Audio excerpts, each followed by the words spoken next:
நுகர்வோர் குறைதீர் ஆணையம் எந்த சட்டத்தால் அமைக்கப்பட்டது? ஆப்ஷன் ஏ நுகர்வோர் பாதுகாப்பு சட்டம் 1986, ஆப்ஷன் பி நுகர்வோர் பாதுகாப்பு சட்டம் 1980, ஆப்ஷன் சி நுகர்வோர் பாதுகாப்பு சட்டம் 1981, ஆப்ஷன் டி நுகர்வோர் பாதுகாப்பு சட்டம் 1985, ஆப்ஷன் இ இவற்றில் எதுவும் இல்லை. ஸோ இதற்கான சரியான பதில் நுகர்வோர் பாதுகாப்பு சட்டம் 1986. So consumer protection act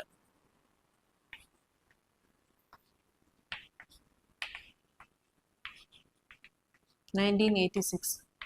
so இந்த சட்டமானது எதற்காக கொண்டு வரப்பட்டிருக்கும் அப்படின்னா, நுகர்வோர் அதாவது பொருட்கள் வாங்கும்போது ஏதாவது குறைபாடு, சேவை குறைபாடு இருந்தால் நம்ம என்ன பண்ணலாம் அப்படின்னா, இந்த சட்டத்தின் அடிப்படையில் நேஷனல் லெவல்ல பார்த்தீங்க அப்படின்னா நேஷனல் கன்சியூமர்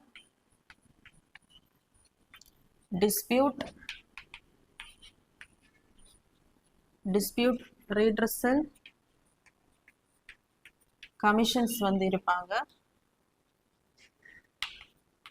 ஸோ அதே மாதிரி ஸ்டேட் லெவலில் பார்த்தீங்க அப்படின்னா state consumer dispute redressal commission இருப்பாங்க. டிஸ்ட்ரிக்ட் லெவலில் district consumer dispute redressal commissions வந்து இருப்பாங்க. ஸோ இந்த கமிஷனில் என்ன பண்ணலாம் அப்படின்னா, நம்மளுடைய அந்த குறைபாடை வந்து நம்ம ஃபைல் பண்ணலாம். ஃபைல் பண்ணும்போது அதற்கான சொல்யூஷன்ஸ் இவங்க என்ன பண்ணுவாங்கன்னா நமக்காக பெற்று தருவாங்க. For example, national consumer dispute redressal commission வந்து about 2 crores இந்த மதிப்புள்ள பொருட்களுக்கு மேலான அந்த குறைபாட்டுள்ள பிரச்சனைகளை தான் இவங்க வந்து தீர்த்து வைப்பாங்க. ஸோ ஸ்டேட்டுன்னு சொல்லும்போது 50 lakhsலேருந்து 2 crores வரைக்கும். ஸோ டிஸ்ட்ரிக்ட் லெவலில் பார்த்தீங்க அப்படின்னா 50 lakhs உள்ள அந்த சேவை குறைபாடுகளுக்கு வந்து டிஸ்ட்ரிக்ட் லெவலில் நம்ம வந்து அணுகலாம். ஸோ இட் இஸ் இந்த national consumer dispute redressal commission, அதே மாதிரி ஸ்டேட், டிஸ்ட்ரிக்ட், இது எல்லாமே ஒரு ஸ்டாச்சுட்டரி பாடி.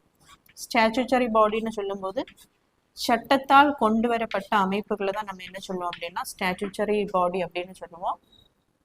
இப்போ இதை கான்ஸ்டியூஷன்ல சேர்த்திருந்தாங்க அப்படின்னா இதை நம்ம என்ன சொல்லுவோம் அப்படின்னா கான்ஸ்டியூஷனல் பாடி அப்படின்னு சொல்லுவோம். ஸோ இந்த சட்டத்தை வந்து 2019ஆம் ஆண்டு ரிப்பீல் பண்ணிட்டு புதுசாக ஒரு சட்டம் கொண்டு வந்திருப்பாங்க, கன்சியூமர் ப்ரொடெக்ஷன் ஆக்ட் 2019.